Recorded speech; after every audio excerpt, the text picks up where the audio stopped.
What's going on, guys? The Comics Kid 2099 here to talk to you about a novel that I recently read. I Am Mordred by Nancy Springer. Nancy Springer is the author who created the character Enola Holmes. They made a Netflix original movie about her last year, I think. Enola Holmes had 6 books that Nancy Springer wrote.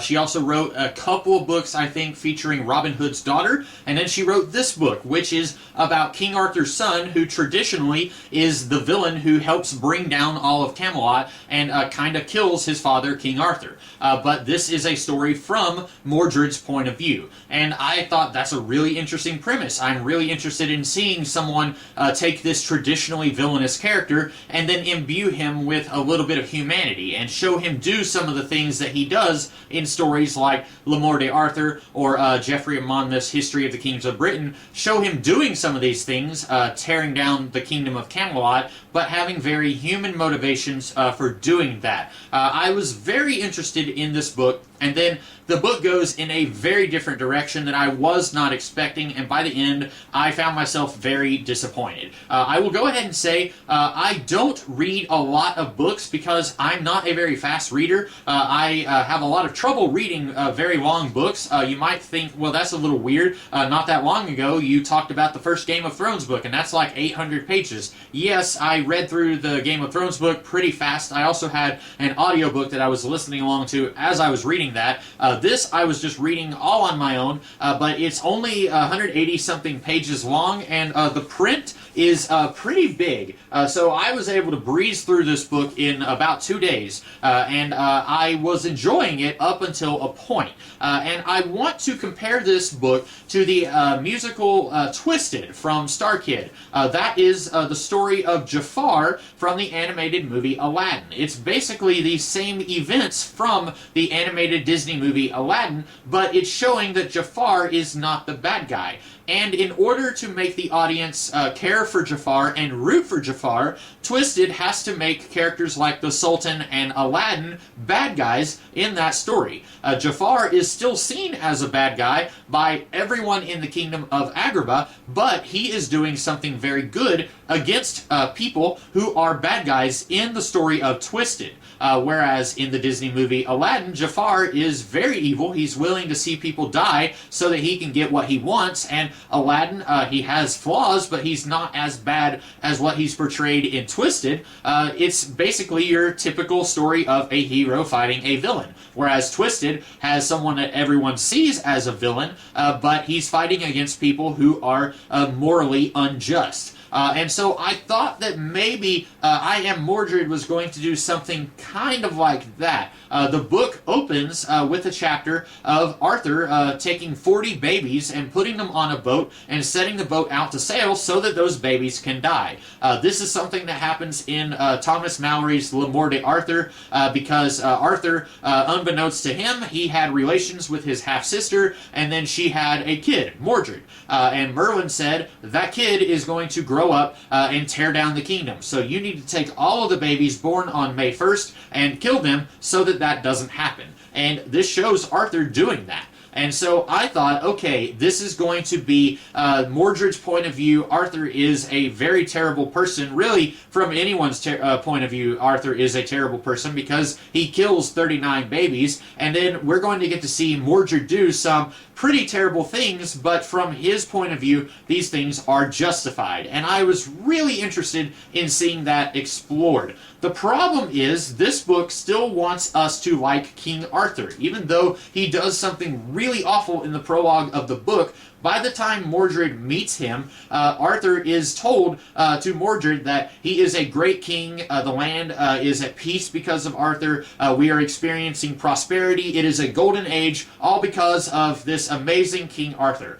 He did one bad thing, but other than that, he is a really good guy. At one point, Mordred, he basically says, I hate him, and Nimue basically says, you're acting childish, he's a good guy, you need to accept that. And Nimue doesn't seem to understand understand that Mordred is coming from a very understandable place. Arthur tried to murder Mordred. He actually did murder 39 other babies. And Nimue says, you just need to forget about that. You're being childish if you're dwelling on that. And I was really looking forward to doing something kind of like Twisted, where Arthur is not a good guy, and there are plenty of stories out there that portray Arthur as not being a good guy. Maybe it's a story that focuses on the Lancelot, Guinevere, Arthur love triangle, and in this love triangle, Arthur is kind of a sleazebag, and so Guinevere and Lancelot grow closer together. Something like that.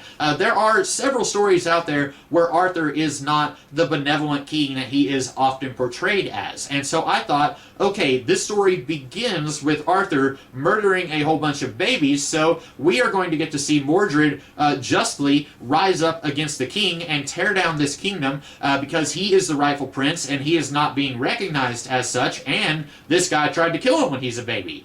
You have any other story, if you change the names of these characters, any other story where a baby survives being executed and then grows up and then the person who tried to execute him is still alive, you would see that baby's rise and fall, so to speak, as, okay, his story is he's going to find the guy who tried to kill him when he's a baby, and he's going to get revenge, and he's going to save the kingdom, and he's going to become the new king. Something like that.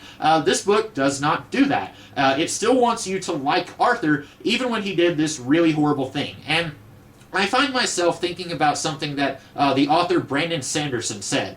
He was talking about how every story has the promise at the beginning, and then progress on that promise throughout the middle portion of the book, and then the payoff of that promise. And so with this book, whether Nancy Springer meant to or not, she opens with the promise that Arthur is doing something really horrible, and then Mordred is going to rise up and get his revenge. And then you're kind of seeing that throughout the middle portion of the book. We see Mordred, he talks about how he hates Arthur, and then all this stuff is happening that's out of his control, and everyone hates Mordred. They're all whispering behind his back because everyone seems to know who he is. They all seem to know that Arthur had unnatural relations with his sister some time ago, and Mordred is the product of that. And so people hate Mordred through no fault of his own. And that's kind of the progress on that promise, that Arthur did something horrible, and then as a result of that, Mordred was born, and then he does something even more horrible, and as a result of that, Mordred survives, and now Mordred is reaping the ramifications of that. So now we get to see Mordred maybe gather some allies. He has a couple of brothers who are knights at Camelot. Maybe he says to them, you guys like Arthur, but here's all the really horrible stuff that Arthur did. And then we get to see him accuse Lancelot and Guinevere of treason against Arthur, and then he tears the kingdom down, and then Arthur is kind of a jerk, and Mordred is justified in doing what he does. No, the story doesn't do any of that. The payoff is incredibly disappointing. This kind of sort of wants to basically be a companion piece to Thomas Malory's Le Morte Arthur. It takes a lot of the events of the King Arthur War, a lot of which is in Le Morte Arthur, and it wants to still preserve all of that, but it doesn't want to act out of that, if that makes any sense. I feel like it would have made more sense if Nancy Springer said, okay, I'm going to start with this point of the May Day Massacre, where Arthur murders all of the noble-born babies born on May 1st. I'm going to start there, and then that's going to be my character's origin story, and then Arthur, by logic, he is a villain, and Mordred, he is the underdog, and he rises against the villain. That would have been a really interesting story. But this also wants to keep Mordred as the fiend that tears down the golden utopia of Camelot. And it still wants to keep the golden utopia of Camelot. And in theory, that also could have been interesting. If Mordred spends his entire childhood and adolescence thinking that Arthur is this awful human being who did really awful stuff, and then he gets to Camelot and finds out, oh, he's not that bad of a guy. Now I face a conundrum. Do I continue with my mission to tear everything down because I spent my life thinking that he was this horrible villain, and I find out that that's not entirely true? What do I do? Except once he gets to Camelot, Mordred is basically okay with Arthur, and then he spends the rest of his life trying to avoid his fate. He meets his aunt, Morgan Le Fay, who says, you cannot escape your fate no matter how hard you try. He meets Merlin, who says, you cannot escape your fate no matter how hard you try. And then after like 2 pretty weak attempts to get away from his fate, he finally says, okay, no matter what I do, I cannot escape my fate, so I'm just going to do it. And then he goes to Arthur and he says, hey, no matter what I try, I cannot get away from this. In 10 years, I am going to betray you and we're going to kill each other. So I want to take my soul out of my body so that I don't feel bad about this anymore. And Arthur says, are you sure you want to do that? And Mordred says, yes. And then they take his soul out of his body, and then Arthur was going to hold on to it in like a box or a pouch or something, but then the soul gets swept up by a raven, and then Mordred is stuck in the body of a raven. And then Mordred's body is there, and he's basically a sociopath at this point. He doesn't care what he does. He doesn't feel bad about any harm that he causes. And then I guess for 10 more years, he just hangs out there, and then finally he exposes the adultery of Guinevere and Lancelot, and then he tears the kingdom apart with his accusations. That is not an interesting story. It is an incredibly disappointing payoff to the progress and the promise and the progress that you set up earlier in the story. I wanted to see this guy who eventually becomes the guy who justifies his actions of doing some really horrible stuff, but he has a good reason of doing that. Maybe he's even willingly able to look away whenever he sees Arthur doing something good, because he can tell himself, it's easier if I ignore the good things that he does because of all the bad things that he did, and I want to act against him because of those bad things. I could even see a character doing that, saying like, you did some bad stuff against me, it doesn't matter that you're doing good stuff for everybody else, I am still going to get my revenge. I would have liked to have seen something like that. Instead, we have a character who is fairly passive because the story is telling us you cannot escape your fate no matter what you do. I think I would have been more interested if he didn't know his fate. If Merlin knew his fate and Merlin tells Arthur, you need to do this thing, but Mordred never finds out why Arthur did that. I think I would have been more interested in a character who is a little bit more active in his part in the story and isn't just blindly going along like, well, I tried my best. I tried 2 times and it didn't work, so I guess that means I have to do what everyone else wants me to do. Overall, I was so invested in this story, and I'm sure there are other stories out there that are from the point of view of Mordred. I believe Mordred plays a pretty big part in The Mists of Avalon. I've read just a very little bit of that book. That's another one of those books that's like 1,000 pages long. I'm going to read it someday. I just haven't gotten into it very much yet. But I believe Mordred plays a pretty big part in The Mists of Avalon. That's another one of those stories from the villain's point of view. But I really, really want to get a story that explores the character of Mordred and doesn't take the easy way out like this book does. I was so disappointed as I got closer and closer to the end, and then Mordred finally said, oh well, I guess I'm just going to do what Merlin said I'm going to do, and I thought, oh, and then he says, I want to take my soul out of my body, and I was just like, oh, I was just more and more not okay with this book the closer and closer I got to the end of it.